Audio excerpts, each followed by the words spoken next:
పరిశుద్ధ పరలోకంలో ప్రవేశించము లేఖనంలో మరి ఈ సంగతులను మనం జ్ఞాపకం చేసుకున్నాం. హగ్గై గ్రంథం మొదటి అధ్యాయం 8వ వచనం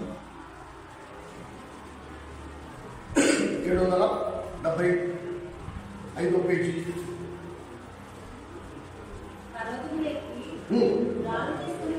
పర్వతమును నెక్కి రాళ్ళు తీసుకుని వచ్చి మీరు ఈ మందిరమును కట్టిన ఎడల దాని యందు నేను సంతోషించి నన్ను నేను గనపరుచుకుందని యెహోవా సెలవిచ్చుచున్నాడు. ఈ మధ్య కాలంలో మనం ఒక మాటను ధ్యానించడం ప్రారంభించాం.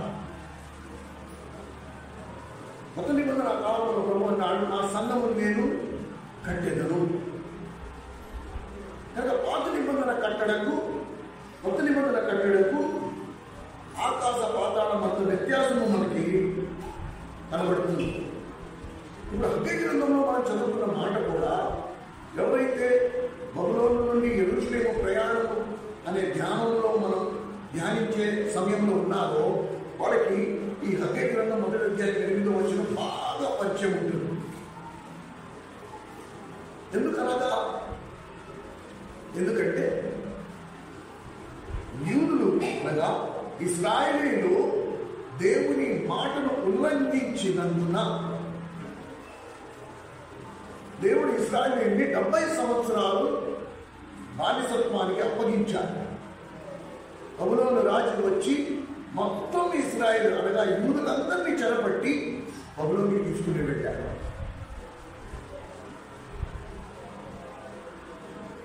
ఇది ఎంతకాలం అంటే 70 సంవత్సరాలు. వివరాలకి అయితే చాలా టైం పడుతుంది. బైబిల్ స్టడీకి ఎవరైతే వస్తారో వాళ్ళు బైబిల్ స్టడీలో ఈ డౌట్స్ అన్ని క్లియర్ చేసుకోవచ్చు. మళ్ళీ జ్ఞాపకం చేస్తాం. రవిచిత్రం అయితే ఆ ధ్యానం మళ్ళీ మొదలు పెడతాం. అయితే 70 సంవత్సరాలు పూర్తయిపోయాయి. ఈ 70 సంవత్సరాలు జరిగిందేంటి? యెరూషలేములో ఉండే మందిరాన్ని పడగొట్టేశారు. యెరూషలేము పాడిపడిపోయిన దెబ్బ కింద మారిపోయింది.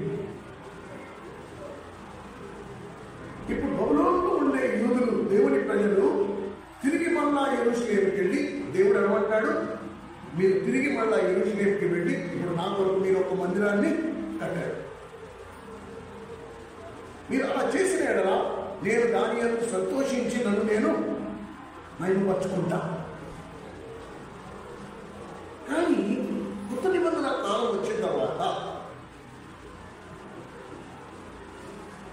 దేవుని మందిరం యొక్క స్వరూపం మారిపోయింది.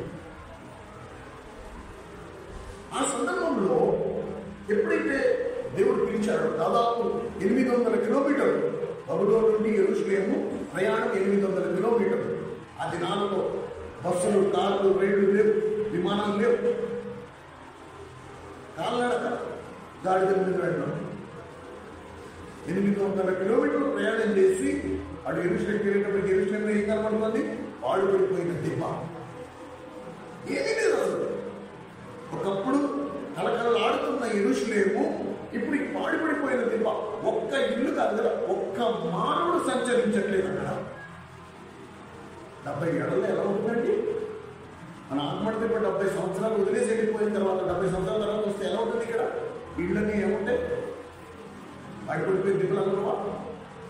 యెరూషలేము కూడా అలాగే అయిపోయింది. ఇప్పుడు దేవుడు ఏమన్నాడు? మీరు పర్వతమునకు వెళ్ళి నాలుగు నరికి నా కోసం మందిరాన్ని నిర్మించండి. ఆ మందిరం మీరు ఆ పని చేసిన ఎడలా నేను దాని యందు సంతోషించి నన్ను నేను మహిమపరచుకుంటా. ఈ బయలుదేరిన వారిలో 4 రకాల జనం ఉన్నారు. ఇవన్నీ మనం అప్పుడు ఆ ప్రయాణము బబులోను నుండి యెరూషలేము అనే ధ్యానంలో ఇవన్నీ మనం ధ్యానం చేస్తాం. ఈ 4 రకాల జనం ఎవరు? మొదటి గుంపు వీళ్ళు అసలు ఏ పునాది వేయలే. వీళ్ళు ప్రయాణమే సరిపోయింది. వీళ్ళకి 800 కిలోమీటర్లు ప్రయాణం అయి యెరూషలేముకి వచ్చారు. ఇక పునాది గిరాజు మా వల్ల కాదనేసారు. వాళ్ళు పునాది వేసుకోలే, ఏ మందిరము కట్టాలి. కాలక్షేపం చేశారంటే రెండో గుంపు ఉన్నారు. వీరు పునాదులైతే వేశారు, కానీ పునాదులు వేసి దాని తర్వాత వదిలేశారు. నిర్లక్ష్యం, నెగ్లిజెన్స్. మందిరం కట్ల. ఆ తర్వాత మూడో గుంపు వచ్చారు. మూడో గుంపు వచ్చి వాళ్ళు మొదటి రెండు గుంపుల కంటే మించిపోయారు. వాళ్ళు ఏంటి ఇన్ని సంవత్సరాలు అయిపోయింది, ఇంకా మీరు వచ్చి ఏం చేశారు అసలు ఇక్కడ అంటే, అన్న మేము చేతనైంది ఏదో పునాదేశం అంటే, అవునా పునాదేశిస్తారు కదా మనం చూడవా, మన సంఘాల్లో చూడవా ఇలాంటి మాటలు. అసలు ఏం చేస్తారు పొద్దు నుంచి మీరు అన్నా కొద్దిగా బిల్డప్. వాళ్ళు అలాగే అసలు ఏంటి ఇన్ని సంవత్సరాలు అయితే మీరు వచ్చి అంటే మరి మీరు ఎక్కడ ఉన్నారంటే, అంటే మేము బొబ్బులంలో ఆ వాతావరణంలో మీరు బిజీ అడగలేము. ఇప్పుడు వాళ్ళు వచ్చి మూడో గుంపు వచ్చి ఏమంటారు, నేను పాటి మధ్య కట్టేసాను అనుకున్నావు, నేను ఇంత డబ్బు పంపించావు, ఇంత వెండి బంగారం పంపించావు, ఇవన్నీ మీరు వాడుకుని కట్టేస్తారు అనుకున్నాం మేము. మీరు ఇంకా అసలు కట్టలేదంటే, అయ్యా మామూలు జాతర నేను పునాది వేసాం, ఆ తర్వాత మీ ఇష్టం, మీరు వాళ్ళు అనుకుంటే కట్టండి కదా అనుకున్నాను అనగానే వాడు గొప్పకుంటాడు. అరే నేను వల్ల కాదు కానీ నడుపు బిగించి చేసుకుని ఇగో అక్కడ కళ్ళలో తీసుకురా, ఇగో అక్కడ గడ్డి తీసుకురా, గొప్ప మందిరం కట్టేశారు. ఎలా కట్టారు? కర్ర గడ్డి పోయా కాంత కట్టారు. వీళ్ళు అయిపోయిన తర్వాత నాలుగు గుంపు వచ్చారు. వీళ్ళు అన్నారు, మీరు ఏం కట్టారు? దేవుడు ఏం కట్టమంటున్నాడు? మీరు ఏం కట్టారు? మనం అసలు ఏం కట్టాలి? నువ్వు దేవుడికి మందిరం కట్టాలి, దేవుడు అందులో నివసించే మందిరం కట్టాలి. అయిపోయాక అందరూ కడతారా? చిన్న నిపుణం వచ్చి పడితే ఉంటుందా? అసలు అగ్ని పరీక్ష వస్తే ఆగుద్దా? చిన్న గాలి తుఫాను వస్తే ఆగుద్దా? మన దేవుడికి మనం ఎలాంటి మందిరం కట్టాలి? వెండి బంగారం వెలగల రాళ్ళతో కట్టాలి. దేవుడు ఈ నాలుగో గుంపుని నిజమైన దేవుని ప్రజలుగా ముద్ర వేశాడు. ఇది బబులోను చరిత్ర, ఇశ్రాయేలీయుల చరిత్ర. అయితే కొత్త నిబంధనకి పాత నిబంధనకి కొత్త నిబంధనకి మధ్య ఉన్న వ్యత్యాసం మనం చూస్తే, పాత నిబంధనలో భౌతికమైన మందిరము దేవుడికి కేంద్రమైనది. కొత్త నిబంధన వచ్చేటప్పటికి ఆత్మ సంబంధమైన మందిరము దేవునికి కేంద్రమైపోయింది. జాగ్రత్తగా వినండి, జాగ్రత్తగా వినాలి. నిజమేనా? పాత నిబంధన కాలంలో దేవుడు నిజంగా మందిరం కట్టమన్నాడు. ఆ మందిరంలో దేవుడు వచ్చి కూర్చునేవాడు. కనుక ఆరాధనకు కేంద్రం ఏంటి? యెరూషలేములో దేవుని మందిరం. కానీ కొత్త నిబంధన వచ్చిన తర్వాత ఆరాధనకు కేంద్రం ఎవరైపోయారు? వ్యక్తి, అనగా యేసుక్రీస్తు ప్రభువు ఆరాధనకు కేంద్రమైపోయారు. మరి కొత్త నిబంధన మందిరం ఏది? నిబంధన మందిరం ఏది? మరి దేవుని ఎలా మహిమపరచాలి? కొత్త నిబంధనలో హగ్గై గ్రంథంలో 1వ అధ్యాయంలో 8వ వచనంలో దేవుడు క్లియర్గా చెప్పాడు, మీరు రానున్నరికి నా కోసం ఒక మందిరాన్ని నిర్మించండి, దాని యందు నేను సంతోషించి నన్ను నేను మహిమపరుచుకుంటానన్నాడు. ఉదయం అంతా ప్రభు మాట్లాడాడు. దేవుని మహిమపరచడం అంటే దేవుణ్ణి ఆరాధించడం. అందుకే దేవుడు నిన్ను నన్ను పిలుచుకున్నాడు. కనుక మన జీవితానికి పరమార్థం ఏంటి? నేను దేవుని మహిమపరచాలి. కనుక ఎలా మహిమపరుస్తా? ఏం చేస్తే దేవుని మహిమపరిచినట్టు ఉంది? మందిరం కడితేనా? ఈ కొత్త నిబంధన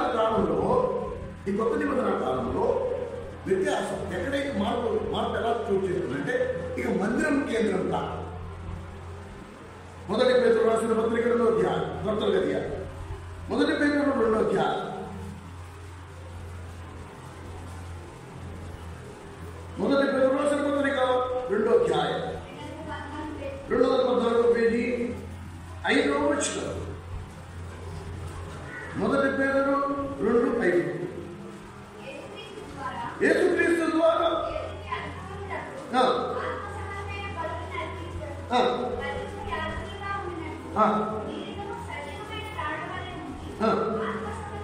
ఆత్మ సంబంధమైన మందిరముగా కట్టబడుచున్నారు. ఎవరి చేత ఆత్మ సంబంధమైన మందిరం ఎవరు కడుతున్నారు? దేంతో పెడుతున్నారు ఆత్మ సంబంధమైన మందిరం?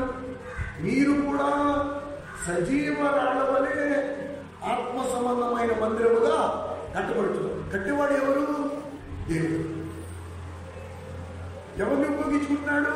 నిన్ను నన్ను. మనం సజీవ రాళ్లమంట, దేవుడు ఆత్మ సంబంధమైన మందిరాన్ని కడుతున్నాడంట. మరి ఇప్పుడు మనం కూడుకున్నది ఏంటి? ఇది కేవలం మన సదుపాయం కొరకు మనం కట్టుకున్న ఒక బిల్డింగ్ మాత్రమే. మరి మందిరం ఏంటి? నువ్వు నేను. మనము ఇక్కడి నుంచి లేచి చెట్టు కింద కూర్చుంటే దేవుడి మందిరం ఎక్కడుంది? ఆ చెట్టు కింద ఉంది.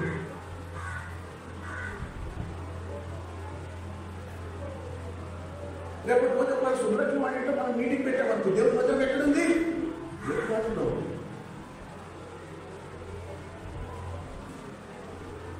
ఎంత స్పష్టం, అసలు డౌటే లేని మాట. మనం దేవునికి ఆలయమై ఉన్నాము, ఆత్మ సంబంధమైన మందిరముగా కట్టబడుతున్నాం.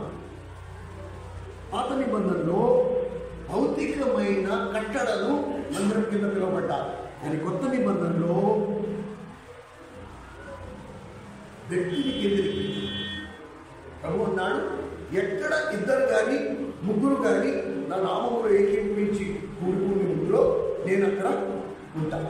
ఒకవేళ నువ్వు నేను ముగ్గురం మనం చెట్టు కింద ఎక్కడైనా కూడుకున్నాం, ప్రార్థన చేస్తున్నాం, తల నుంచి అన్నా వాళ్ళ నాతో బాగాలేదంట, ఒకసారి నాతో కలిసి ప్రార్థన చేస్తారంటే సరిపోదు, అందులో కళ్ళు వస్తున్నాం, తల తీయించుకున్నాం, ముగ్గురు ప్రార్థన చేస్తున్నాం. ప్రభు ఎక్కడున్నాడు? అక్కడ ఉన్నాడు. మందిరం ఎక్కడుంది? ఆ చెట్టు కింద. కొత్త నిబంధనలో మందిరానికి కేంద్రం ఎవరు? యేసుక్రీస్తు ప్రభు. ప్రభు ఎక్కడుంటే మందిరం అక్కడ ఉంటుంది. ఈ విషయాన్ని మనము ఉద్దేశంగా అర్థం చేసుకోవాలి. అయితే ప్రభు ఏమంటున్నాడంటే, హెబ్రీయులకు రాసిన పత్రిక 3వ అధ్యాయం 6వ వచనంలో ఒక మెట్టు పైకి వెళ్ళి, నేనైతే మందిరం కడుతున్నా. ఎవరితో? సజీవమైన రాళ్ళైన మీతో నేను మందిరాన్ని కడుతున్నా. ఆ మందిరం ఎలాంటి మందిరం అండి? ఇప్పుడు హెబ్రీయులకు రాసిన పత్రిక 3వ అధ్యాయం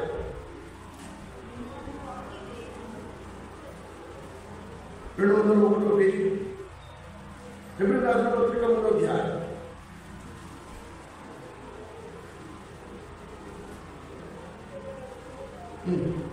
6వ వచనం. అయితే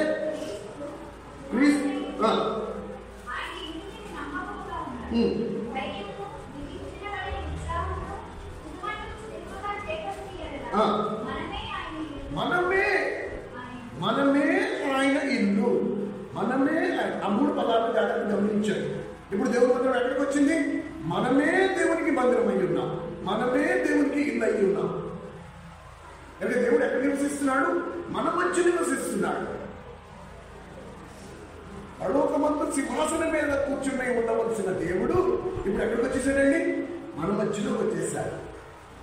అందుకని కొరింథీయులకు రాసిన పత్రికలో ఏమన్నాడు? వారు నాకు ప్రజలై ఉండును, నేను వారికి దేవుడినై ఉండును.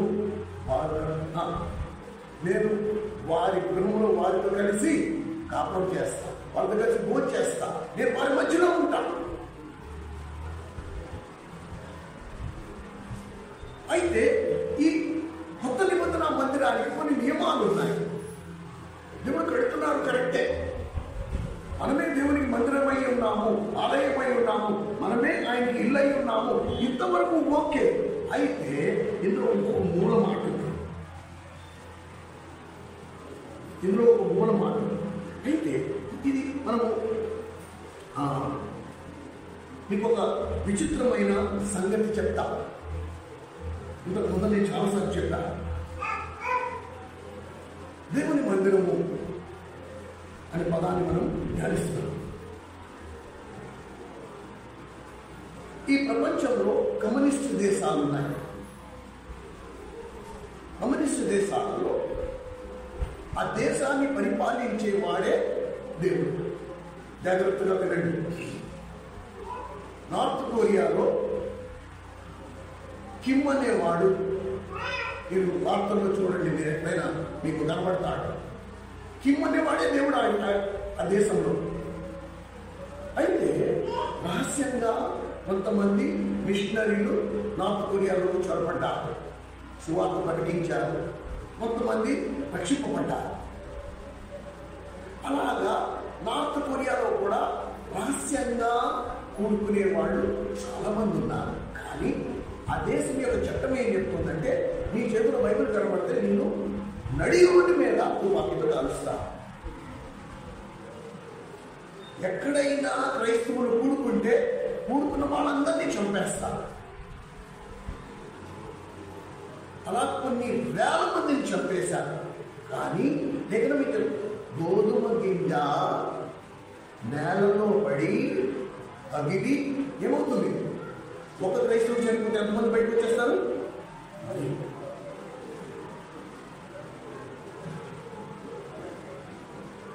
కనుక మనం ఈ విషయాన్ని గుర్తుపెట్టుకోండి. అయితే ఈ మిషనరీ వాళ్ళు ఆ దేశంలో ఉండే ఎలా మరి పోలీసులు కంటపడకూడదు, వీళ్ళు ఎక్కడ కూడుకోవడం కంటపడకూడదు, ఎలా కూడుకునేవారంటే ఉన్న క్రైస్తవులందరూ 30 మంది గుంపుల కింద పెడింది. జాగ్రత్తగా వినండి. 30 మందిగా గుంపులుగా విడిపోయారు. ఎక్కడ కూడుకున్నా ఈ 30 మంది కూడుకునేవారు. గవాల మరి పోలీసులు మఫ్తీలో మామూలు డ్రెస్లో వచ్చి దాడి చేసి రైడ్ చేసినప్పుడు, అన్న వీళ్ళందరూ మా బంధువులన్నా ఇంట్లో ఫ్యామిలీలో వచ్చిన ఫంక్షన్ ఉంది, భోజనాలు పెట్టుకున్నాం, వీళ్ళందరూ భోజనానికి వచ్చారు అని చెప్పి తప్పించుకోవడానికి. సరేనా? ఈ 30 మంది ఈ రోజు ఇక్కడ ఈ ఇంట్లో ఏదైనా ఇంట్లో కూడుకున్నాం మేము, మరుసటి ఆదివారానికి జాగా మారిపోవాల్సిందే. అక్కడ మళ్ళీ మేము కూడుకోం. మరుసటి ఆదివారం ఇంకో చోట, మరుసటి మంగళవారం ఇంకో చోట, కూడుకున్న చోట మళ్ళీ కూడుకోకుండా స్థలాలు అలా మార్చుకుంటూ ఎంతో క్రయం చెల్లిస్తూ వాళ్ళు దేవుని కొరకు తమ జీవితాలను పనంగా పెట్టారు. సరేనా? ఒక్కడి దగ్గర బైబిల్ ఉంటే ఒక్కడి దగ్గర బైబిల్ ఉంటే కాల్చేస్తారు. రహస్యంగా ఒక చోట కొద్దిమంది మాస్టర్లు కూడుకున్న ఒక 100 మంది. ఆ 100 మందిలో ఒక 4 దగ్గర 5 దగ్గర బైబిల్ ఉంది. చాలా రహస్యంగా లోపల ఎక్కడో దాచుకుని ఎవరికి కంటపడకుండా వెళ్ళొచ్చారు. ఆ సేవకుల కూడికల్లో దేవుడు వాళ్ళకు ఒక ఆలోచన ఇచ్చారు. ఇలా లాభం లేదు, మన సహోదరులు రోజు మన సహోదరుని చంపేస్తున్నారు అని దేవుడు వాళ్ళకు ఒక జ్ఞానం ఇచ్చారు. జ్ఞానం ఇస్తే వాడు ఏం చేశారు కదా, ఈ బైబిల్ని ఏ పుస్తకానికి ఆ పుస్తకం పెట్టి తీసేశారు.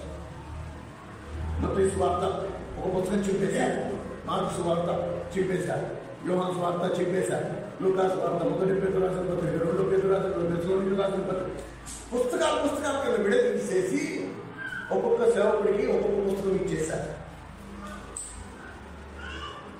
వాళ్ళు ఏం చేశారంటే ఆ పుస్తకం ఎవరికి ఏ పుస్తకం ఇస్తే ఆ పుస్తకాన్ని వాళ్ళు కంఠపాఠం చేసేస్తున్నారు. మొత్తం ఇది వాడికి రెండో పని ఏం లేదు. అండ్ మార్క్స్ వార్త ఎవరి చేతిలో పడిందో ఆ మార్క్స్ వార్త మొదటి అధ్యాయం నుంచి ఆఖరి అధ్యాయం వరకు మొత్తం కంటతో పెట్టేశాడు వాడి పని. కంఠపాఠం చేసేసారు అంతే. బైబిల్ మొత్తం దాచిపెట్టేశారు. అలాగే వాళ్ళు కూడుకోవడము, ఆ కూడికలో నిలబడి మాట్లాడేవాడు కనుక వాళ్ళ పేర్లు కూడా అలా మార్చేసుకున్నారు. ఒకటి పేరు మత్తయి, ఒకటి పేరు మార్కు, ఒకటి పేరు లూకా. మత్తయి అనే మాటకు అర్థం ఏంటి? ఆయన మత్తయి, ఆయన హృదయంలో మొత్తం మత్తయి స్వార్థం. మార్కు ఆయన హృదయంలో మొత్తం మార్కు స్వార్థం. మత్తయి స్వార్థ 5వ అధ్యాయం 8వ వచనం అంటే ఆయన లేచి మాట్లాడతారు. మార్క్స్ వార్త 4వ అధ్యాయం 3వ వచనం అంటే ఆయన లేచి మాట్లాడతారు. లూకా వార్త అంటే ఈయన లేచి మాట్లాడతారు. రోమి రాసిన పత్రిక అంటే ఆయన లేచి మాట్లాడతారు. చూసారా ఎంత త్యాగం, ఎంత క్రయంతో కూడిన పని. అలాగా వాళ్ళు దేవుని కొరకు శ్రమ పడుతూ క్రయం చెల్లిస్తూ నానా బాధలు నానా ఇబ్బందులు పడుతూ చిత్రహింసలు పట్టుబడ్డారంటే చిత్రహింసలు ప్రాణాలు తీసే వెంటనే తుపాకీతో దాచేయండి. అలాంటి దేశంలో ఒక క్రైస్తవ మిషనరీ దర్శించడానికి వెళ్ళాడు. వెళ్తే అక్కడ ఉన్న క్రైస్తవులు కొద్దిమంది ఆ మిషనరీ పట్టుకుని అన్నారంట, అన్నా మీరు ఏ దేశం నుంచి వచ్చారో తెలియదు, కానీ మా దేశంలో మేము శ్రమ పడుతున్నట్టే మీ దేశంలో కూడా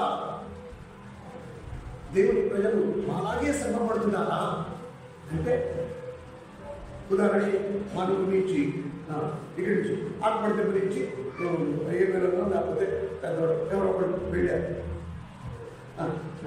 ఇక మాలాగే మీరు కూడా శ్రమ పడుతున్నారా అంటే, అబ్బాయి లేదే, దేవుడు ఒక పెద్ద మందిరం ఇచ్చాడు,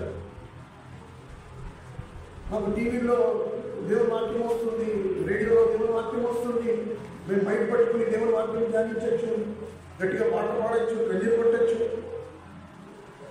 మేము అన్నీ చేసుకోవచ్చు, మాకే ఆటంకం లేదే.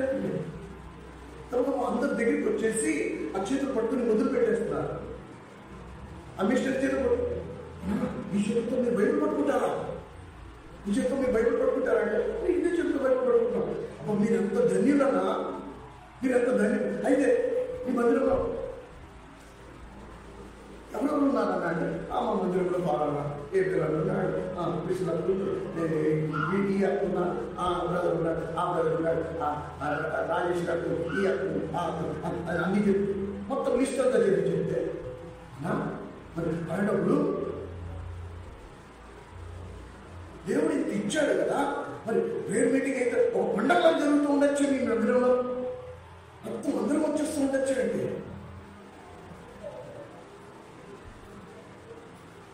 సంఘ ప్రార్థనలకు మొత్తం మందిరం అంతా వచ్చేస్తూ ఉండొచ్చు కదా, మీకు ఎంత స్వేచ్ఛ ఉంది కదా, అందరూ వచ్చేసి ఉండొచ్చు కదా. మాకు ఇంత దృష్టం లేదన్నా, మీకు ఎంత బాగుంది, మీకు ఎంత స్వేచ్ఛ, అంత మందిరం ఇచ్చాడు దేవుడు, మీరంతా ఎంత ధన్యులు కదా అంటే, ఇక్కడి నుంచి కూడా ధన్యులు కాదు.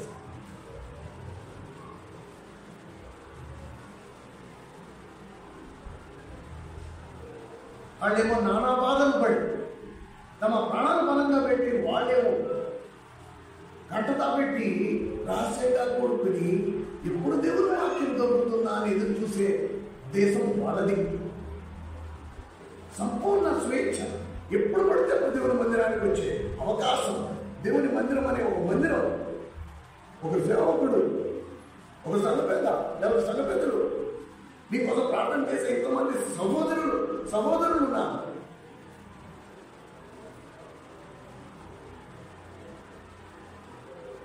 మరి నువ్వు ఎందుకు రావట్లేదు మందిరానికి, ప్రార్థనకి? ఆ లిస్టు తీస్తే ఇక్కడి నుంచి మనం ఏం గేటంతో ఉంటుంది లిస్టు. అందులో కారణాలు ఉన్నాయి. నాకు షుగర్, నాకు బీపీ, నాకు ఇది, నాకు ఆ నొప్పి, నాకు ఈ నొప్పి, నాకు ఆ బాధ ఉంది, నాకు కొడుకు వస్తున్నాడు, నాకు కూతురు వస్తుంది, నాకు కోడలు వస్తుంది, నా మనవాడు వస్తున్నాడు, మనవరాలు వస్తున్నారు. ఈ లిస్టు చదువుకుంటే వెళ్ళాలంటే ఇక్కడి నుంచి నేను అందుకే అడగను నేను. ఎందుకు ఇలా తెలుసు కదా, ఇక్కడ ఎవరు మీ తల మీద తుపాకి పెట్టి కాల్చారు, అందుకని విలువలు. ఇంత స్వేచ్ఛ ఉంది కదా, దేవుడు ఇంత బిల్డింగ్ ఇచ్చాడు, ఇంత మందిరం ఇచ్చాడు కదా. లేకపోతే ఆ రోజు కోసం వెయిట్ చేస్తున్నావా? ఏ రోజైతే బైబిల్ కనబడిందా తుపాకీలో కాల్చేస్తాం మిమ్మల్ని, ఆ రోజు కోసం ఎదురు చూస్తున్నావా? సమయం లేదు. లేకపోతే గోల్డెన్ లేఖనాలు ఉన్నాయి.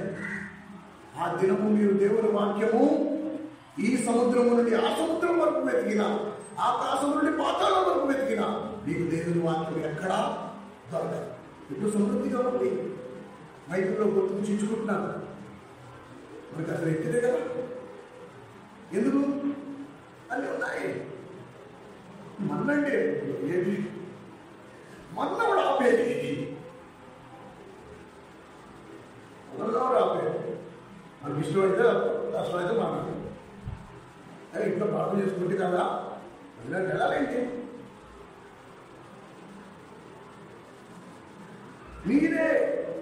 మీరే నాకు ఆత్మ సంబంధమైన ఆలయమై ఉన్నారు.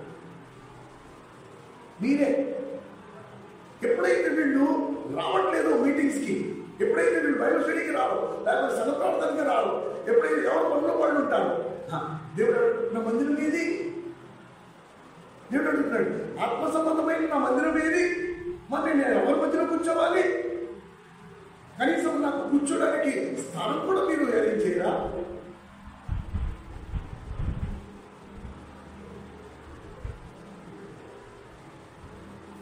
పాత నిబంధన అయితే వాళ్ళకి చెప్పాడు, మీరు అరణ్యంలోకి వెళ్ళి రాళ్ళు నరికి నా మందిరం కట్టండి. ఈజీ. పాత నిబంధనలు ఏమన్నారు? నాకు అలాంటి కట్టడంతో నాకు ఇష్టం లేదు. మీరే నాకు మందిరమై ఉన్నారు, మీరే నాకు ఆలయమై ఉన్నారు, నాకు మీ మధ్యలో ఉండడం ఇష్టం. అది కరెక్టే. కానీ ప్రభు మాకు అంత టైం లేదు, ఆదివారమే చర్చి చెడి మేము వస్తాం. అలాగే నువ్వు మంగళవారం రమ్మంటావు, మళ్ళీ శుక్రవారం రమ్మంటావు. నీ సేవకుడికి పని లేదు, పాట లేదు, పద్దాకు ఊరికి ప్రాణాలు కూడేస్తూ ఉంటారు వాళ్ళు.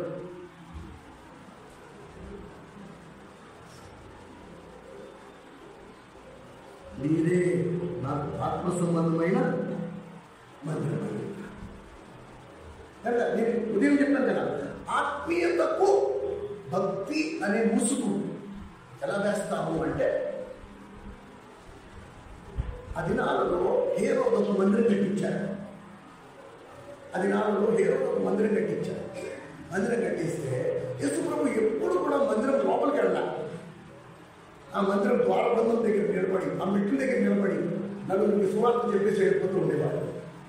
శిష్యులు వచ్చి అన్నారు, ఏంటి ప్రభువా నువ్వు ఎప్పుడు మందిరం వరకు వచ్చి ఈ మెట్ల దగ్గర నుంచి సువార్త చెప్పేసి వెళ్ళిపోతున్నావు, ఒక్కసారి మందిరం లోపలికి వెళ్ళొచ్చు కదా? ఆ మందిరం లోపలికి అక్కడ ఎలా ఉంటుందనుకుంటున్నావు నువ్వు? ఆయన ఆ లైట్లు, ఆ మాణిక్యాలు, ఆ డెకరేషను, ఆ కర్టెన్లు, ఆ హడావుడి, ఆ బేబత్సం అస్సలు నువ్వు ఎప్పుడైనా చూసావా అంటే ప్రభు అన్నాడు, అరే రాసి పెట్టుకోండి. ఏ మందిరం గురించి మీరు నాకు చెప్తున్నారో ఆ మందిరములో ఒక్క రాయి మీద రాయి ఉంటే ఒట్టురా. మత్తయి సువార్త 24వ అధ్యాయం. మత్తయి సువార్త 24వ అధ్యాయం.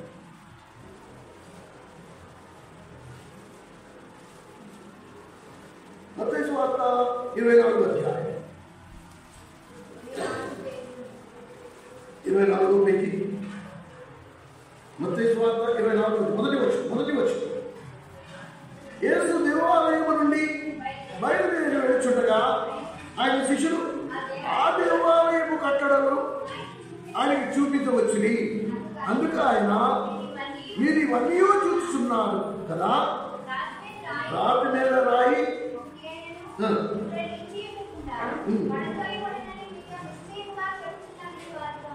చూసారా? ఇది ఎప్పుడు చెప్పాడు? క్రీస్తు శకం 30వ సంవత్సరానికి ఈ మాట సెలవించాడు. ఏమండి, క్రీస్తు శకం 30 సంవత్సరానికి సెలవిస్తే కరెక్ట్గా 40 సంవత్సరాలు 70 ఏడీకి టైటస్ అనే ఒక చక్రవర్తి, తీతు అనే ఒక చక్రవర్తి వచ్చి ఏం చేశాడు? యెరూషలేము మీద దాడి చేసి ఈ మొత్తం దీన్ని పడగొట్టేశారు, దేవాలయాన్ని పడగొట్టేశారు. మరి హేరోదు కట్టించాడు కదా, హేరోదు కట్టించి ఏం చేశాడు కదా, రాయికి మధ్యలో ఇది ఉంది కదా, రాయికి మధ్యలో సందు, ఏ సందులో మనం సిమెంట్ ఇసుక కూడతాము, అందులో వాడు ఏం కూరారో తెలుసా? బంగారము కరిగించి ఆ బంగారం కూరారు. అంటే ఇటుక్కి మధ్యలో ఏ ఖాళీ ఉందో అందులో ఏం కూరారు? బంగారం, కరిగిన బంగారం కూరారు. ఆ టైటస్ అనే చక్రవర్తి వచ్చి దేవాలయానికి నిప్పు పెట్టేశారు. నిప్పు పెట్టగానే ఏమైంది, ఆ వేడికి ఆ బంగారం అంతా ఏమైపోయింది, బయటకు కనిపించే బంగారం ఇటుకల మధ్యలో వెళ్ళిపోయింది. ఆ బంగారాన్ని వెనక్కి తీయడానికి సైనికులు ఏం చేశారు, ఒక్కొక్క రాయిని బదులు వెళ్ళి ఇటుక వేరు చేసి దాని మధ్యలో ఉన్న బంగారం తీశారు. అంటే దేవుడు చెప్పిన ప్రకారం, ప్రభువు చెప్పిన ప్రకారం కరెక్ట్గా 40 సంవత్సరాలకి అదే మన పడిపోయింది. ఒక్క ఇటుక మీద ఇటుక లేకుండా దేవుడు ఎలా చెప్పాడో అలా చెప్పించండి. కనుక ఒక నిర్మాణం, ఒక కట్టడను బట్టి మనం అతిశయించడానికి కానీ వీలు లేదు.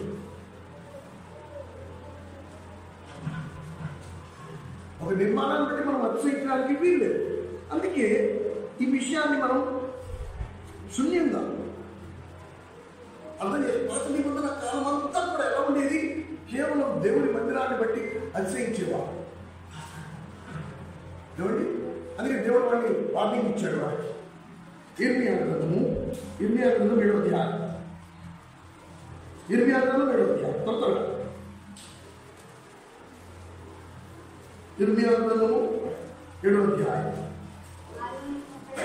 637వ పేజీ, 633వ పేజీ.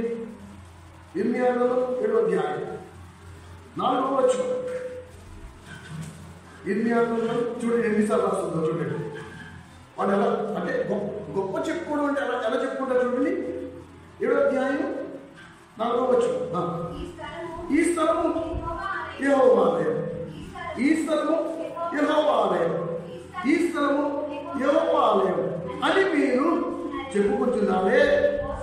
ఈ మోసకరమైన మాటలు ఆధారం చేసుకున్నప్పటి ఇది మా దేవుని మందిరం. ఆ మందిరంలో సాంబారు ఉన్నట్లు అసలు ఎక్కడ పశ్చిమ గోదావరి జిల్లాలో ఎక్కడ అలా ఉండరు. ఆ మందిరంలో వాక్యం ఉన్నట్టు ఇంకెక్కడ అలా ఉండదు. ఈ మోసకరమైన మాటలు పలికి మిమ్మల్ని మీరు మోసపరుచుకోకండి. దేవుని మందిరాన్ని బట్టి, దేవుని మందిరంలో బోధన బట్టి, దేవుని మందిరంలో సాంబార్ని బట్టి, దేవుని మందిరంలో బట్టి భోజనాన్ని బట్టి మీరు అతిశయించడం వల్ల మీరే మోసం చేసుకుంటున్నారు. దానివల్ల మీకు ఒరిగింది ఏమీ లేదు. మీ వ్యక్తిగత జీవితాలు ఎలా ఉన్నాయో చూస్తున్నారు.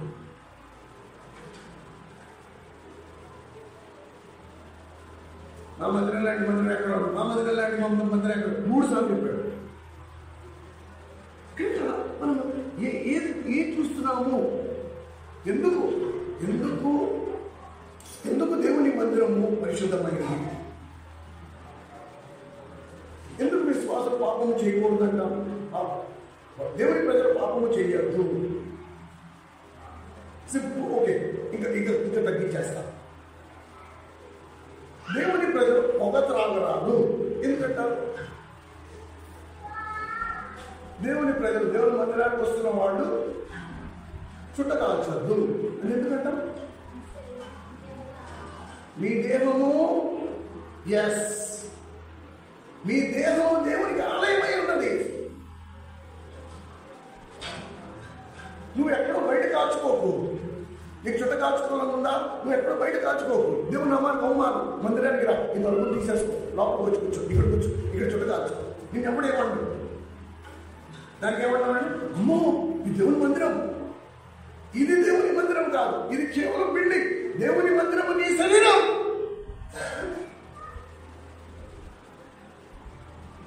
నీ దేహమే దేవునికి ఆలయం. దేవుడు నీ దేహంలో ఉన్నాడు. ఆ దేహాన్ని నువ్వు ఇష్టం వచ్చినట్టు అపవిత్రపరిచేసి ఆదివారం దేవుని మందిరానికి వచ్చి నేను దేవుని నమ్ముకున్నానని చెప్పుకోవడం నీకెంత ధైర్యం?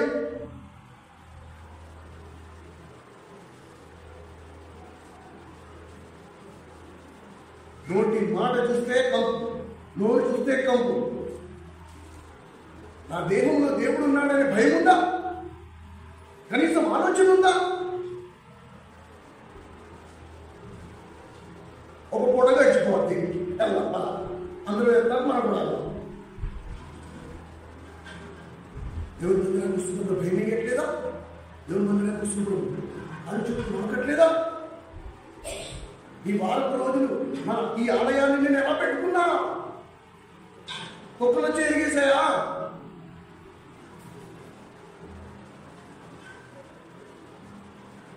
ఈ ఆలయాన్ని నేను తీసుకెళ్తాను. ఇప్పుడు దేవుడు ఇందులో కూర్చుంటాడు. వచ్చి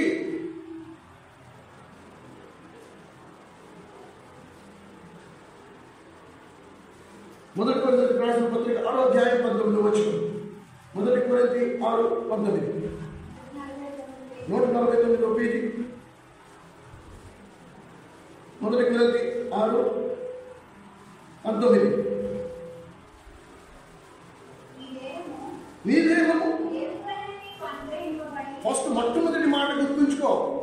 నీ దేహము దేవుని వలన నీకు అనుగ్రహించబడింది, నువ్వు సంపాదించుకుంది కాదు.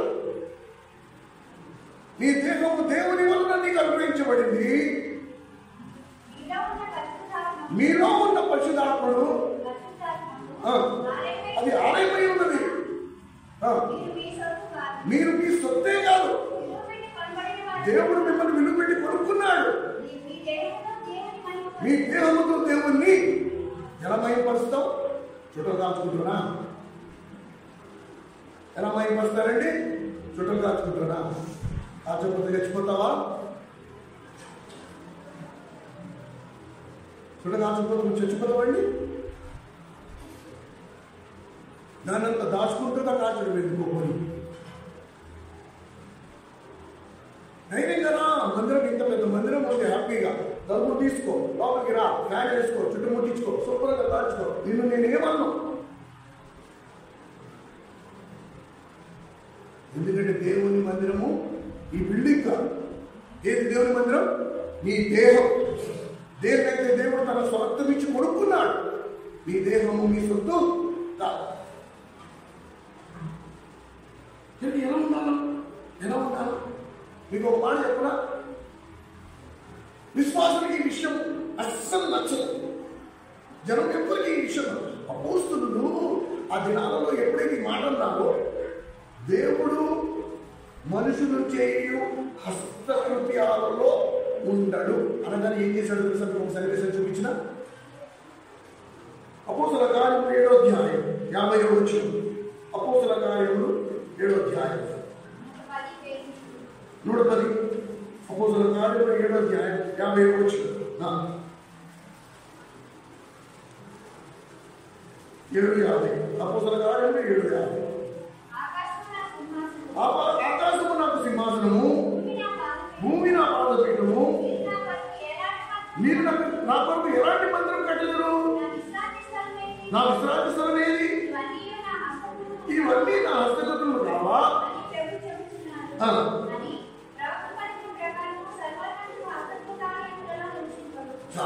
ఈ మాట ఎవరున్నారు తెలుసా? స్టెఫెన్ అన్నాడు. ఈ మాట ఎవరున్నారు? స్టెఫెన్ అనే యవనస్తుడు. ఎప్పుడైతే మీరు కట్టిన మందిరాల్లో దేవుడు ఉండడు అన్నాడు. ఏంటి, నేను కట్టిన మందిరంలో దేవుడు ఉండడు అంటావా నువ్వు అని చెప్పి అక్కడికక్కడ రాళ్ళు నువ్వు చంపేశారు. దేవుడు మేము కట్టిన మందిరంలోనే ఉంటాడంటే, ఓరి పిచ్చోళ్ళ మీరు కట్టిన మందిరాల్లో ఉండడు, దేవుడు మీలో ఉంటాడు అంటే అవి మేము బాగా ఉంటారా? కుదిరితే మేము మందిరాలు వేయాలా? మేము చుట్లలో కాల్చుకోవాలా? మేము బుద్ధులలో మాట్లాడుకోవాలా? మేము అక్రమ సంబంధాలు ఎలా పెట్టుకోవాలా? ఇవన్నిటికీ దేవుడు అడ్డు. కాబట్టి మేము ఒక మందిరం కట్టేస్తాం, అందులో దేవుడిని బంధించేస్తాం, తాళం వేసేస్తాం, మా దేహంతో మేము ఏదైనా చేసుకుంటాం.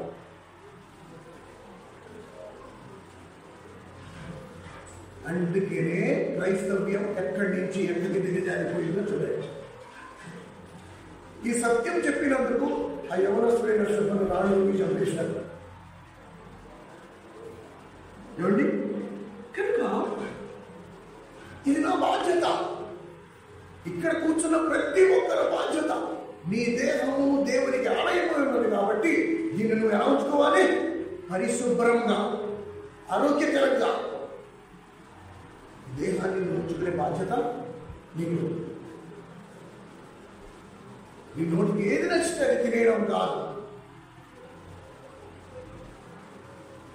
అది కాదు 1వ అధ్యాయంలో ఆ అమ్మమ్మ తినకూడని ఫలం ఆశపడి తిన్నందునే ఇంత దరిద్రం చుట్టుకుంది మనందరికీ. అదే పాపాన్ని మనం కొనసాగిస్తాం. నాకు ఏది నచ్చితే నేను అది తెచ్చుకుని తినాలి. మీకు ఒక విషయం చెప్పిన, నా సేవా జీవితంలో కాలేజీలో ఉన్నప్పుడు అంతే, ఇక్కడికి వచ్చినప్పుడు కూడా నాకు తెలిసి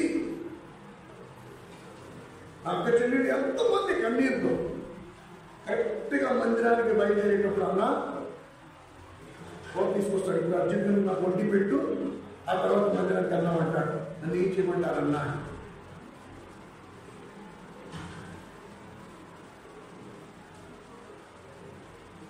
ఇప్పటికిప్పుడు నువ్వు నా కూర వండి పెట్టు, నేను వేడి వేడి అన్నం వేసుకుంటే నేను కూర తిని అప్పుడు వెళ్తా, లేకపోతే నేను మందిరానికి నువ్వు వెళ్తూ నేను వెళ్తాను. ఇలా కన్నీరు పెట్టుకుని ఏడ్చిన చెల్లెళ్ళు అక్క చెల్లెళ్ళకి ఎంతమంది నేను చూసాను.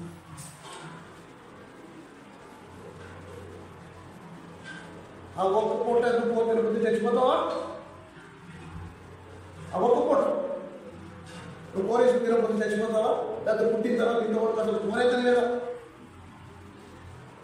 నీ దేవునికి దాన్ని నువ్వు ఇష్టానుసారంగా అపవిత్రపరిచే అధికారం నీకు లేదు. దాన్ని ఎంత పరిశుభ్రంగా ఉంచాలి, ఎంత పరిశుద్ధంగా ఉంచాలి అందరి మీద కరెక్ట్ టైంకి తినడం, మితంగా తినడం, దాన్ని ఆరోగ్యకరంగా ఉంచుకోవడం, శుభ్రంగా ఉంచుకోవడం, స్నానం చేయడం, బట్టలు మార్చుకోవడం, వేసుకున్న బట్టలే వేసుకోకపోవడం, దేవునికి నువ్వు చేయవలసినవన్నీ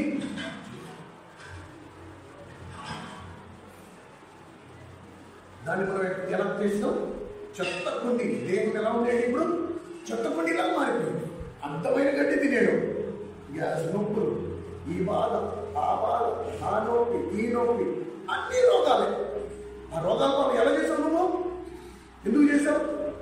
నోటి నాకు ఈ విరామం నేను తినేస్తా అంతే. అయ్యో ఈ దేవుడి ఆలయం నువ్వా తినాలా వద్దా? ఎప్పుడైనా అడిగావా? ఇది తింటే నా ఆరోగ్యం అవుతుందా, నా వంట పడుతుందా? ఎప్పుడైనా ఆలోచించావా? ఇది దేవుడి ఆలయం. మనిషి జీవితంలో పాపం ప్రవేశించి దేన్ని బట్టి తినకూడని పండు తింటారు. మన ఆత్మీయత దగ్గరకు వచ్చేస్తుంది ఆ తిండి దగ్గరే. చక్కగా ఆరాధనకు వచ్చారు, కుటుంబం అంతా కూర్చున్నారు, శుభ్రంగా వాక్యం విన్నారు, సంతోషంగా ఉన్నారు, భోజనాలు మందిరంలో ప్రేమ మీద అయిపోయింది, ఇంటికి వెళ్ళారు, సీన్ మారిపోయింది. అందుకే నేను చెప్తా, మందిరాన్ని బయలుదేరే ముందు వండమన్నాం, నువ్వు పడలేదు. ఇదా పంచాయతీ? ఇదానండి మన క్రైస్తవం ఇక్కడికి వచ్చేసిందా?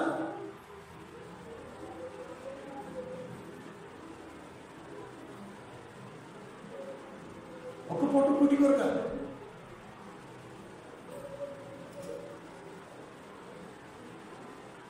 ఏ దిశలో వెళ్తున్నాం, మనం ఏ మార్గంలో ప్రయాణిస్తున్నాం, ఎల్లరికి గమనించి చూడండి.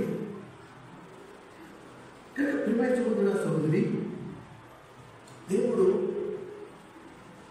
4 అంశాల విషయంలో దేవుని మందిరం కట్టడం గురించి మాట్లాడుతున్నాడు. చూడండి, ఫస్ట్ ఒకవేళ నువ్వు దేవుని మందిరం కట్టాలి, అక్కడి నుంచి మొదలు పెడతాను అన్నా. నేను కడదాం అనుకుంటున్నాను, నేను దేవుని మందిరం కడదాం అనుకుంటున్నాను. నువ్వు మందిరం కడదాం అనుకుంటున్నావా? ఓకే, ఎక్కడ మొదలు పెడతావు? యూదా పత్రిక 20వ వచనం. యూదా పత్రిక 20వ వచనం. యూదా పత్రిక 20వ వచనం.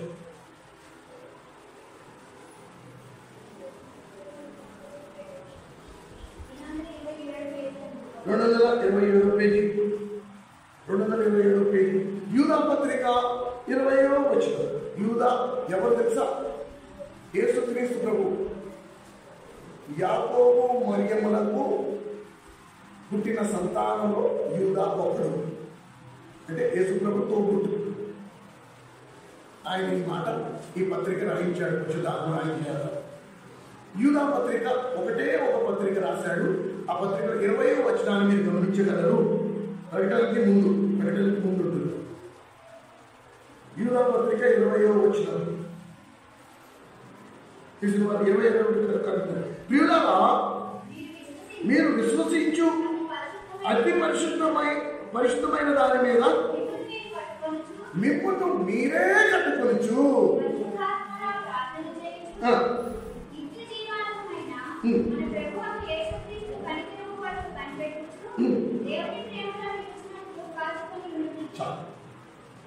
ఒకవేళ దేవుని మందిరం కడదాం అనుకుంటున్నావా, ఎక్కడి నుంచి మొదలు పెడతాం?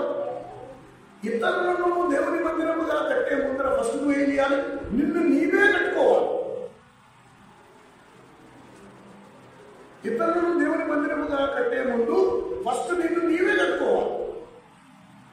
బోధకులైన మా వాళ్ళకి, సేవకులకి, బోధ చేసేవాడికి ఇది ఒక పెద్ద శోధన. వాక్య పరిచర్య చేసి చేసి చేసి చేసి ఎంత బిజీ అయిపోతామంటే మాకు మేము బోధించుకోవడం మానేస్తాం, మాకు మేము కట్టుకోవడం మానేస్తాం, ఇతరులు కట్టుకోవడం బిజీగా ఉంటుంది. కనుక ఈ హెచ్చరిక మాకు, నన్ను నేను కట్టుకోకుండా మిగతా వాళ్ళు ఎవరిని నేను కట్టలేను.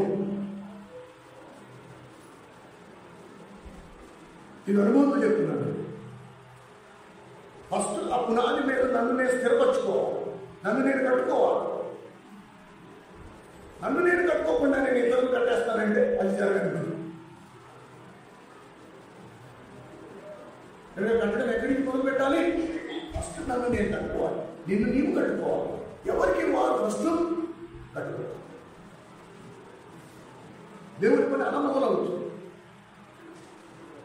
ఒక సేవకుడు చేయలేడు, ఒక వ్యక్తి వలన జరిగే పని కాదు.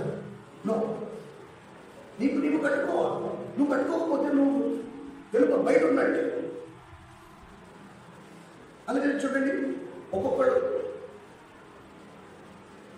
వాక్యాన్ని ఆధారం చేసుకుని బలంగా స్థిరంగా కట్టుకున్న వారు గొప్ప ఉన్నతమైన ఆత్మీయ అంతస్తు ఎదిగిపోతారు.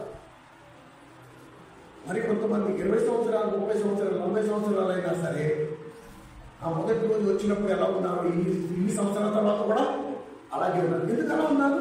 తమను తాము వారు కట్టుకోవాలి. ఏదో మందిరం తను పెట్టు, లెంపలేసుకున్నాం, ఇంటికి మీరు అసలు కట్టుకోలేదు కాబట్టి మీరు మార్పు రాదు.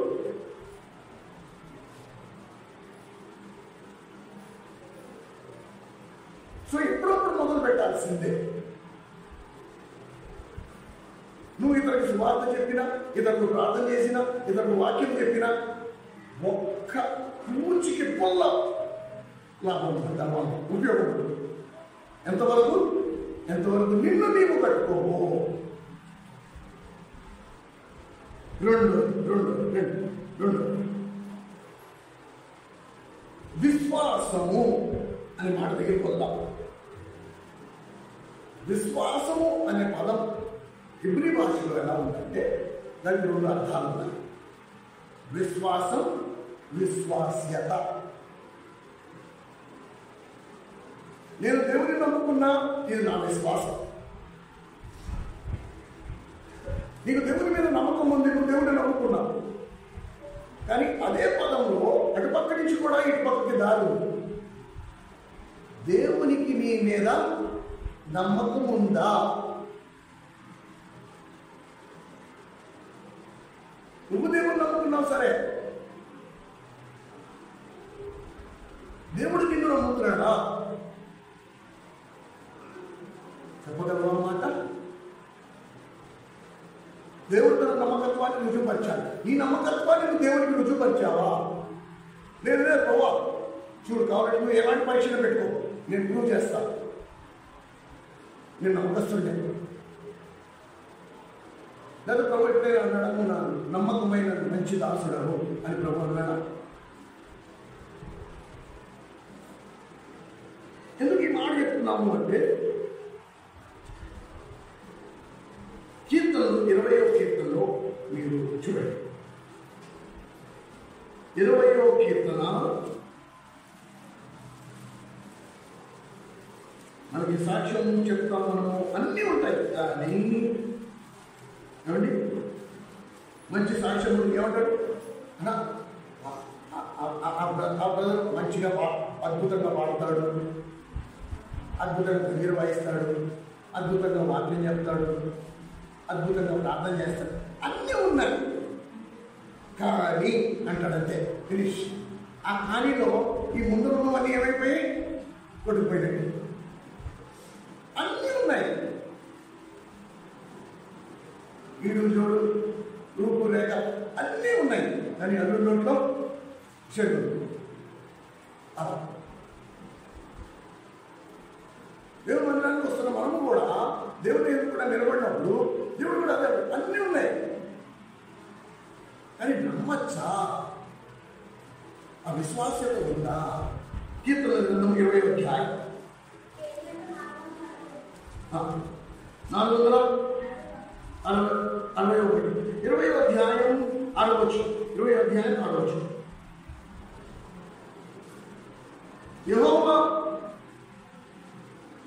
యెహోవా తన అభిషేక్తుని తెలిసిన వాళ్ళు ఎవరైనా చదవండి.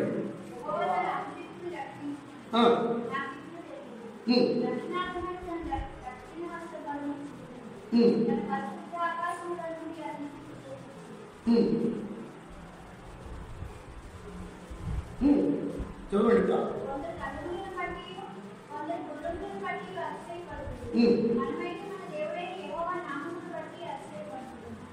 విశ్వాస్యత అనే మాటకు ఇక్కడ అర్థాన్ని గమనించగలరు.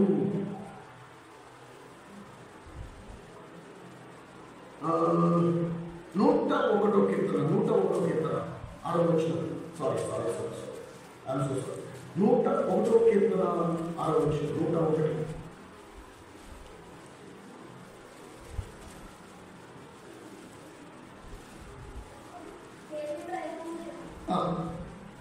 101. నా యొద్ద నివసించినట్టు దేశంలో నమ్మకస్తులైన వారిని నేను కనిపెట్టుచున్నాను.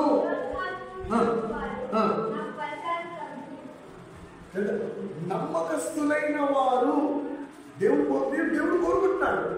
నా యొద్ద నివసించినట్టు ఈ దేశం అంతట్లో నమ్మకస్తులైన వారిని నేను వెతుకులాడుతున్నాను. ఇది చాలా రేర్ గ్రూప్, చాలా అరుదైన గుంపు. ఒక సంఘంలో 100 మంది ఉన్నారంటే వేళ్లతో లెక్క పెట్టగలిగే ఒక 2-3 కనబడతారు. ఎవరి గురించి ప్రభు సాక్ష్యం ఇవ్వగలడు? ఎస్, వీళ్ళిద్దరే, వీళ్ళు ముగ్గురే నమ్మకస్తులు.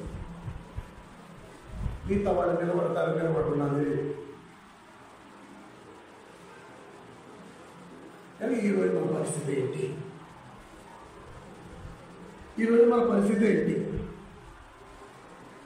ఈ కడవల దినాలలో బోధలు ఎక్కువైపోతాయి, బోధకులు ఎక్కువైపోతారు. కొదువు ఏముంటుంది? నమ్మకత్వం, ఫెయిత్ఫుల్నెస్.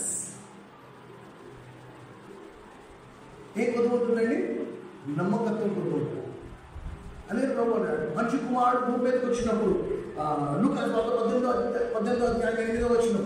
మనిషి కుమారుడు భూమి మీదకి వచ్చినప్పుడు విశ్వాస్యత రావాలి. తెలుగు తర్జుమాలో ఆ మీనింగ్ పోయింది. మనిషి కుమారుడు భూమి మీదకి వచ్చినప్పుడు విశ్వాస్యత, నమ్మకత్వాన్ని కనుగొనగలరా? దేవుడు నమ్ముకున్న వాళ్ళు చాలా మంది ఉన్నారు. ఆ నమ్ముకున్న వారిలో నమ్మకస్తులు ఎవరైనా ఉన్నారా?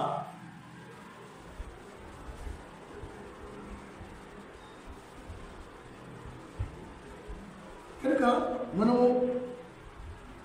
ఈ విశ్వాసం కూడా చాలా మంది గొప్ప. నేను నా ప్రార్థన మాదిరిగా ఉంటుందండి. నా విశ్వాసం చాలా బలంగా ఉంటుందండి. నువ్వు ఏదైతే నా విశ్వాసం అంటున్నావో, మొన్న ఏవేళలో ఇంటికి వెళ్ళినప్పుడు మేము అదే డిస్కస్ చేసాం. ఆ విశ్వాసం కూడా దేవుడు నాకు ఇస్తూ వచ్చింది. ఒకప్పుడు నేను లోకంలో ఉన్నాను. మా అమ్మని దానికి దాని మొక్కలు నీ 10వ తరగతి 10th క్లాస్ పాస్ అయిపోతావు, దీనికి మొక్కలు అంటే దానికి మొక్క. అది ఏంటో నాకు తెలియదు. దీనికి దండం పెట్టుకోవాలి, నీకు మంచి మార్కులు వస్తాయి, దండం పెట్టుకోవచ్చు. అక్కడికి వెళ్ళరా అంటే ఇక్కడికి వెళ్ళరా అంటే దానికి మొక్కలు అంటే దానికి మొక్క, దీనికి మొక్కలు అంటే దీనికి మొక్క. ఆ పై నుంచి చూసేవాడు చూసి కడిగలు పడ్డాడు. అయ్యో బాగుంది, నీకు కొంచెం విశ్వాసం ఇస్తాను. ఆ పైవాడు నాకు కొంచెం విశ్వాసం ఇచ్చాడు. ఆ విశ్వాసం వచ్చిన హృదయంలో విత్తనములను నాటుకుంది. ఆ చిన్ననాటి లేత వయసులో ఆ విశ్వాసం అనేది లోపల నాటుకుని ఉంది. ప్రభు తగిన సమయం అందు అవిశ్వాసం బయటకు వచ్చింది. ఇప్పుడు ప్రభువా నువ్వు నిజమైన దేవుడువా, ఎందుకు ఇన్ని రోజులు మా అమ్మ దీనికి చెప్తే దీని మొక్కే, మా నాన్న దీనికి చెప్తే దీని మొక్కే, వాడన్నా వీడన్నా వాడను. ఇప్పుడు నువ్వు నాకు ఇచ్చిన విశ్వాసమును బట్టి నువ్వు నిజమైన దేవుడు అని నేను తెలుసుకుని నమ్ముకున్నా. ఈ రోజు నువ్వు ఇక్కడ కూర్చున్నావంటే ఎప్పుడో దేవుడు నీకు ఇచ్చిన విశ్వాసమును బట్టి, ఆ విశ్వాసం దేవుడు చదవండి. 2 పేతురు రాసిన పత్రిక 1వ అధ్యాయం, పేతురు రాసిన 2వ పత్రిక 1వ అధ్యాయం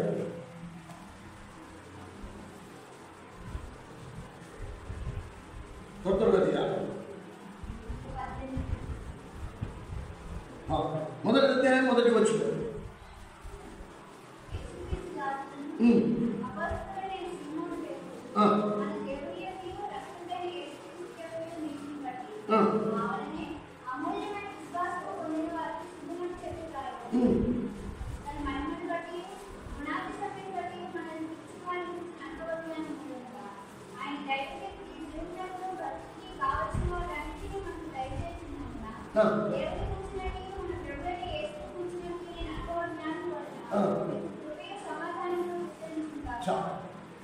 విశ్వాసం ఎక్కడి నుంచి వచ్చింది?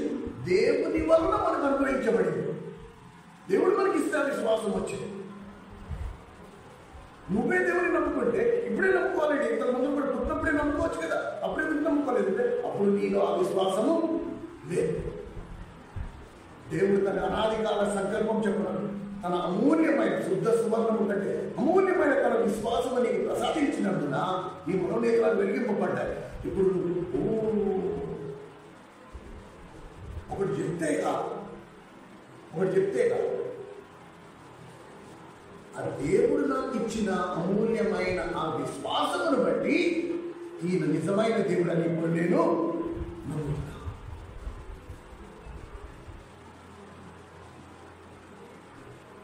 ఇక్కడ మనం ఎన్నో సంగతులు ధ్యానిస్తూ వస్తున్నాం. ఈ విషయాన్ని ఇన్ని రెఫరెన్స్ ఎందుకు చెప్పాల్సి వస్తుంది అంటే, నా మాటలు ఎవరి జీవితాలు మార్చవు, కేవలం దేవుని వాక్యం మాత్రమే. మీరు పొందిన రక్షణ అది మీ సొంత కార్యం కాదు, మీ విశ్వాసమును బట్టి మీరు రక్షింపబడ్డారు. ఎఫెసీ పత్రిక 2. మీరు ఎలా రక్షింపబడ్డారు? మీ విశ్వాసం బట్టి మీరు రక్షింపబడ్డారు. అది మీ వలన కలిగింది కాదు. కనుక మనము ఈ విషయాలన్నీ గమనిస్తే మనము అపోస్తుడైన పౌలు ఫిలిప్పీకి రాస్తూ అంటాడు, 1వ అధ్యాయం, ఫిలిప్పీకి రాసిన పత్రిక 1వ అధ్యాయం, మీరు శోధింపబడినప్పుడల్లా, ఎప్పుడెప్పుడు మీరు శోధింపబడుతున్నారో అప్పుడప్పుడు అల్లా. ఎందుకు శోధింపబడతారంట? ఫిలిప్పీకి రాసిన పత్రిక 1వ అధ్యాయం 28వ వచనం నుండి చూడండి 30వ వచనం వరకు వెళ్తున్నాయి.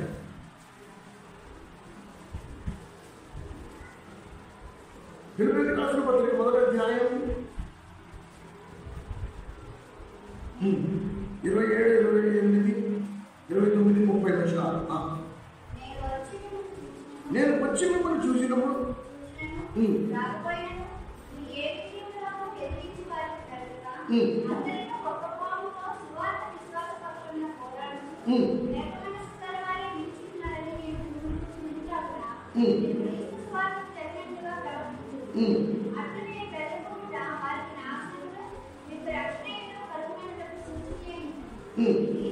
ఇది దేవుని వలనే కలిగినది.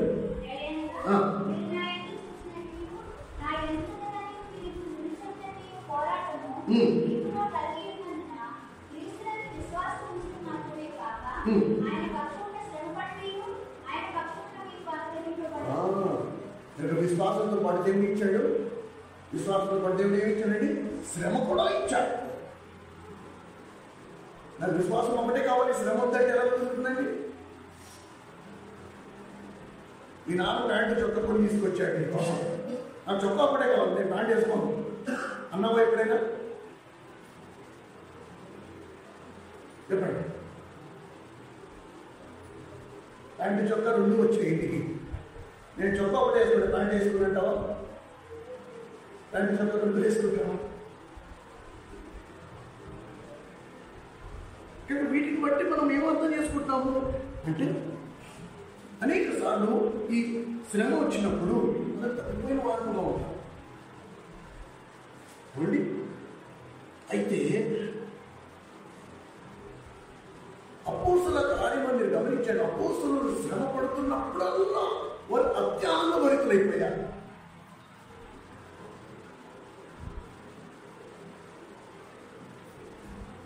హెన్రీ అనే ఒక దైవజనుడు ఉన్నారు, సర్ హెన్రీ అంటారు.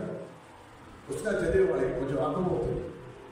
సర్ హెన్రీ అనే ఒక దైవజనుడు, ఆయన తన గుంపులో ఉన్న ఒక 10 మంది శిష్యులను సువార్త పంపించారు. సువార్త పంపిస్తే వాళ్ళు వెళ్ళిన ప్రాంతం ఎంత కఠినంగా ఉందంటే ఈ 10 మందిని ఇద్దరిని చంపేశారు. దేవుడు సువార్త ప్రకటిస్తున్నారు అని చెప్పి 10 మందిలో ఇద్దరిని చంపేశారు. మిగతా 8 మందిని వదిలేశారు. 8 మందిని వదిలేస్తే వాళ్ళు ఏడ్చుకుంటూ వచ్చారు. ఏడ్చుకుంటూ దైవజనుడి దగ్గరికి వచ్చి ఫిర్యాదు చేస్తున్నారు. వీళ్ళు చేస్తున్న ఫిర్యాదు ఎలా ఉంది తెలుసా? వీళ్ళు ఏమంటున్నారు, అన్నా దేవుడు వాళ్ళిద్దరినీ కనికరించినట్టు మమ్మల్ని ఎందుకు కనికరించలేదు? ఏమంటున్నారు? నీ గురించి వాళ్ళిద్దరినీ చంపారు, మమ్మల్ని ఎందుకు వదిలేశారు? మనం ఏం చేస్తాం? వెంటనే స్థుతి గుడి పెట్టేసుకుంటాం, ఇంట్లో ఊట పెట్టేసుకుని పోయినాలు పెట్టేసుకుంటాం. ఏంటంట అన్న ఏంటి మీటింగ్ పెట్టుకున్నారు మీ ఇంట్లో అంటే, ఏం చెప్పాలన్నా సజీవ సాక్ష్యం పెట్టాలి, హోమాలు నిక్కపడుచుకుంటాయన్నా. మా కళ్ళ ముందర మేము 10 మంది వెళ్తే ఇద్దరిని నరికి చెప్పేశారు మా కళ్ళ ముందర. కానీ దేవుడు మాత్రం మమ్మల్ని సింహపు నోటిలోంచి బయటకు తీసుకొచ్చాడు. దేవుడు తీసుకోవాలి. వాళ్ళు అన్నారు, వాళ్ళు అన్న మమ్మల్ని ఎందుకు వదిలేశారు, మమ్మల్ని ఎందుకు చంపలేదు? దేవుడు వాళ్ళిద్దరిని ఎందుకు కనికరించాడు, మమ్మల్ని ఎందుకు కనికరించలేదు? మా క్రైస్తవ్యంలో లోపం ఎక్కడుంది? అపోస్తల కార్యములు 5వ అధ్యాయం. అపోస్తల కార్యములు 5వ అధ్యాయం 108వ పేజీ. అపోస్తల కార్యములు 5వ అధ్యాయం 41వ వచనం. ఆ నామము కొరకు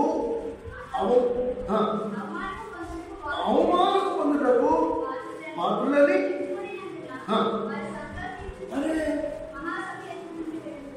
దేవుని నామము కొరకు అవమానము పొందుట, దేవుని నామము కొరకు అవమానము పొందుటకు పాత్రులమని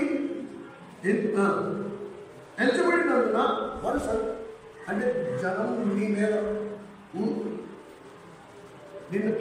నిన్ను అవమానపరుస్తున్నప్పుడల్లా, నిన్ను దూషిస్తున్నప్పుడల్లా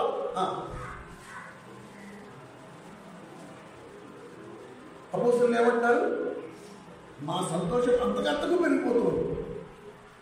ప్రభు పేరిట మమ్మల్ని అవమానపరిచినప్పుడల్లా, ప్రభు పేరిట మమ్మల్ని దూషిస్తున్నప్పుడల్లా మేము అంతకంతకు సంతోషిస్తున్నాం. కానీ మనం ఎలాంటి సమాజంలో ఉన్నాం? మమ్మల్ని కించపరుస్తారు, మమ్మల్ని కించపరుస్తారు, మమ్మల్ని కించపరుస్తారు, మమ్మల్ని కించపరుస్తారు. ఒకే నేను వాళ్ళు అలా అవమానపరచబడినప్పుడల్లా వాళ్ళు సంతోషించారు. ముడుకోలే, వాళ్ళు సడుకోలే. ప్రభు కొరకు ఏమైనా సంతోషంగా అనుభవించారు. నువ్వు అనుమతించావు కాబట్టి ఇక్కడ జరిగింది, నీకు నిండామని రా. దేవుడి కొరకు శ్రమలు, దేవుడి కొరకు నిందలు, దేవుడి కొరకు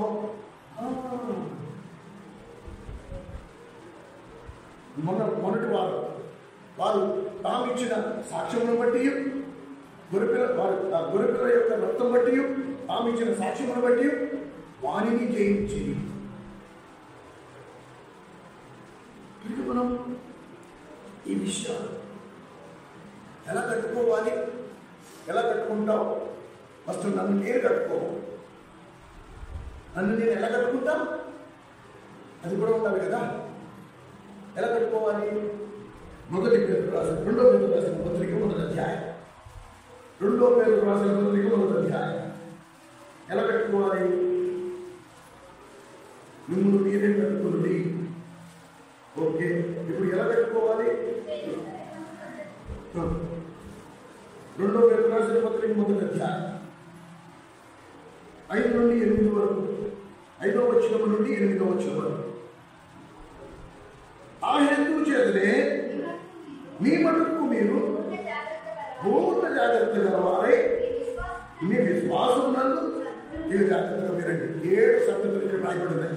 మీ విశ్వాసమునందు సద్గుణమును, సద్గుణమునందు జ్ఞానమును, జ్ఞానమునందు ఆశానిగ్రహమును, ఆశానిగ్రహమునందు సహనమును, సహనమునందు భక్తిని, భక్తి అందు సహోదర ప్రేమను, సహోదర ప్రేమ ఎందును దయను. అమర్చడం అంటే ఒకదాని మీద ఒకటి అమర్చి కట్టుకోవాలి. ఒకదాని మీద ఒకటి నువ్వు అమర్చి కట్టుకోవాలి. ఏమండి? ఇలా చేస్తే నాకేమొస్తుంది? మనకి ఎప్పుడు అలవాటు కదండి. ఎప్పుడు ప్రతిదానికి బేరమే కదా. సరే ఓకే, నువ్వు అన్నట్టే చేద్దాం, కొన్ని బైబిల్లో రాసినట్టే చేద్దాం. నాకేంటి అంటే నీకు 2 వస్తాయి. 2 లాభాలు ఉన్నాయి. ఒకటి, నువ్వు సోమరమే కాకుండా ఉంటావు. 2, నువ్వు నిష్ఫలంగా కాకుండా ఉంటావు.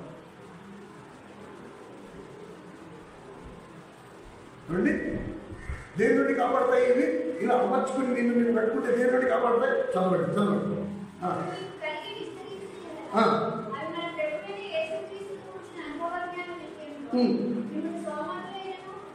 అది మిమ్మల్ని సోమరులైనను నిష్ఫలులు అంటే ఏంటి? ఉపయోగం లేకుండా. నిష్ఫలులు అంటే ఏంటి? పనికి రాకుండా. నిష్ఫలులు అంటే ఏంటి? ఫలాలు లేకుండా, ఫలించకుండా.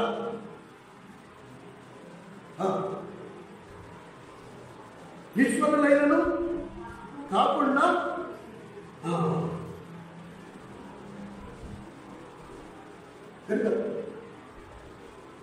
శ్రద్ధ. ఇది మన వ్యక్తిగత శ్రద్ధ మీద ఆధారపడి నేను ఒకదాని మీద ఒకటి చక్కగా దాన్ని దేవుడు చెప్పినట్టుగా అమర్చుతూ, ఏవేవి నా దగ్గర ఉన్నాయో వాటిని అమర్చి, నేను వాటిని మళ్ళా దేవుడి పాదాల దగ్గర కూర్చుని దాన్ని తెచ్చుకుని మళ్ళీ దాని మీద అమర్చి, అవన్నీ వరుస క్రమంలో దేవుడు ఎలా చెప్పాడు అదే క్రమంలో నేను కట్టుకుని, అలా కాకుండా అడుగు రాయి అందరికంటే పై రాయి కట్టేసి మధ్యలో అంత గ్యాప్ ఉంటే ఏమవుతుంది? కూలిపోతుంది. నా విశ్వాస జీవితం కూలిపోతుంది. నా విశ్వాసం కూడా ఎలా ఉంటుందండి? పాల పొంగులాగే ఉంటుంది.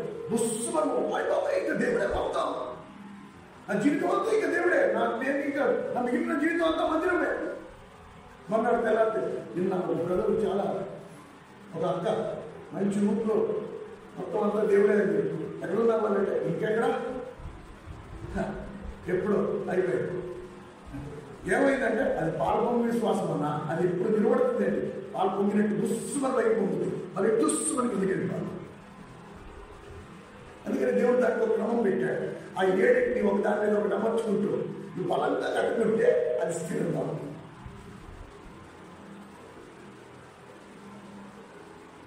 ఎంత అద్భుతం అండి, ఎంత మూల్యమైన లేఖన. దేవుడు మనల్ని ప్రేమించి ఎలా కట్టుకోవాలో కూడా మనకి చెప్పాడు, ఎందుకు కట్టుకోవాలో కూడా చెప్పాడు. మిమ్మల్ని మీరే 9-10 వచ్చిన చదువమ్మా. జాగ్రత్త ప్లీజ్, ఈ బైబిల్లో మీరు అండర్లైన్ చేసుకోండి. ఇలా కట్టుకోకపోతే ఏమవుతుంది? ఈ 7 సంగతులు ఒకదాని మీద ఒకటి అమర్చి కట్టుకోకపోతే ఏమవుతుంది? ఇది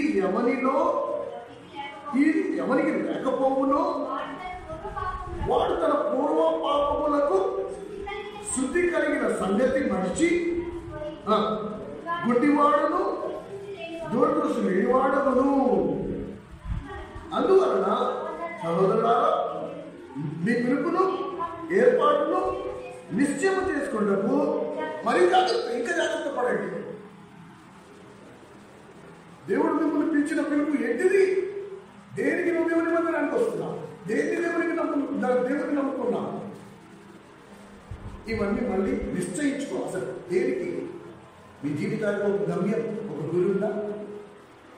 అపోస్తలుడైన పౌలు ఏమంటున్నాడు? వెనకనున్నవి మరిచి ముందున్న వాటి పరిగే గురి యొక్కకే పరిగెడుతుంది. నాకంటే ఒక గురి ఉంది. దేవుడు నాకు చూపించిన దాని కొరకు నేను వేగిరి పడుతున్నాను. వెనకనున్నవి మర్చిపోయి మీ జీవితానికి ఆ గురి ఉందా? ఆ గమ్యం ఉందా? ఎలా కడతావు దేవునికి మందిరం?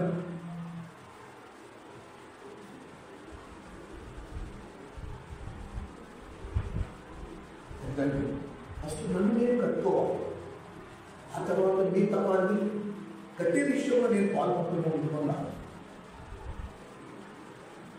ఎంత అద్భుతమైన మనస్తత్వం కలిగిన వాడంటే, ఆ సంఘంలో నేను కడతానన్న దేవుడు ఏమంటాడు? మీరు కూడా రండి నాతో పాటు, ఈ మహిమలో మీరు కూడా పాల్గొంటుందండి. నేను ఒక్కడే కాదు, మీరు కూడా నా జత పనివారు. మనల్ని చేర్చుకున్నాడు, జత పనివారిగా చేర్చుకున్నాడు. ప్రభుత్వం కలిసి పనిచేసే మనం ఎలాగా పనిచేయాలి, ఎలాంటి మనస్సుతో పనిచేయాలి.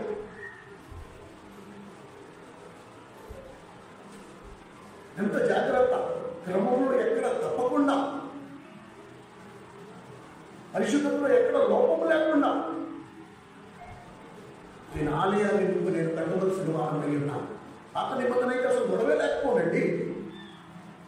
నలుగురు నువ్వు నేను ఏదో నాలుగు బళ్ళు వేసుకుని వెళ్ళేవాళ్ళం, అడవికి వెళ్ళిపోయేవాడు. చెట్టు నరికేవాడు, తీసుకొచ్చామా, అమర్చామా, పాతామా, మందిరం కట్టామా, అయిపోయి దేవుని మందిరం కట్టేసామా, దుర్పేసుకోవచ్చు. కొత్త నిబంధన మందిరం కట్టడం అలాంటిది కాదు. కొత్త నిబంధన మందిరం ఎలా కట్టాలి? అన్నీ కట్టుకోవాలి ఫస్ట్. ఆ తర్వాత మిగతా వాడిని కట్టాలి. ఆ బాధ్యత కూడా నా మీదే ఉంది. నన్ను నేను కట్టుకోకుండా మిగతా వాడిని ఎలా కడతా?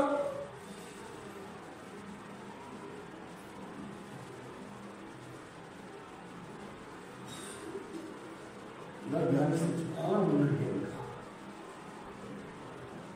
ఈ 3 రోజుల యొక్క ప్రార్థనలు దేవుడు ఎంత ఇచ్చాడంటే, నేను సమకూర్చుకోలేదు. నా దగ్గర స్థలం లేదు, స్థానం లేకపోయాను. అశుధాత్మ కుమ్మరికి ఎంత బలంగా ఉంది, ఎంత అత్యధికంగా ఉందంటే, ఇంకా బోర్డు మీరు ఇలా కూర్చుంటే 3 రోజులు ఇక్కడి నుంచి కలవకుండా 3 రోజులు ప్రసంగించాను. దేవుడు ఇచ్చిన దాన్ని నేను ఒలకపోయడం మొదలు పెడితే 3 రోజులు పడుతుంది.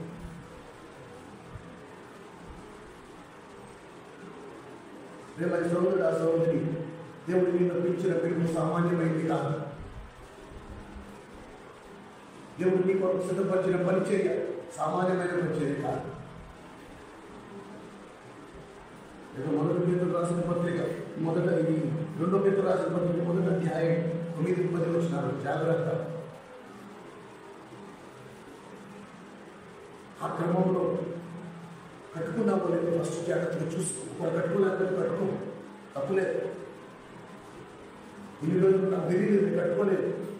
నేను అనుకున్నాను కానీ ఓహో ఇలా కట్టాలని నాకు తెలియదు. ఇబ్బంది ఏం లేదు. ఇప్పుడు కూడా ఆలస్యం అయిపోయారు. ఇప్పుడు కట్టు, ఒక దాంట్లో నమ్మొచ్చు. వెలుగు ఎక్కడ దొరుకుతుండొచ్చు, నమ్మున్నాడు. ఎక్కడ దొరుకుతాయి నాకు? ప్రభు చెప్తాడు, నేను ఇస్తాదా? నా దగ్గర నేను ఇస్తాను. ప్రభు ఇస్తాడు. కట్టు, నిన్ను నీ ఫస్ట్ కట్టుకో. ఇంత వాడు అలాగే మనం అందరం సమిష్టిగా ఆ దేవునికి ఆలయమై ఉంటాం. నా మటుకు నేనే దేవునికి ఆలయమై ఉన్నా. దేవుడు నా యందు నివసిస్తున్నాడు. ఈ శరీరాన్ని కాపాడుకునే బాధ్యత నాకు. ఈ శరీరాన్ని అనారోగ్య పాలన చేయకుండా దాన్ని కాపాడుకుంటూ. ఎందుకు దేవుడు ఉపవాసం ఉండమంటాడండి? ఎందుకే? ఆయన ఆలయాన్ని పరిశుద్ధపరుస్తుంది.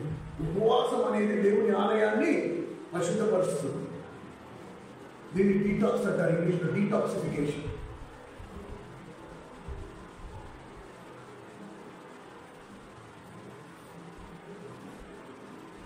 ఇవన్నీ మౌలికంగా దేవుడు మనకు అప్పగించిన బాధ్యత. కడవరి దినాలలో బోధలు ఇవే మిగిలిపోతాయి. బోధలు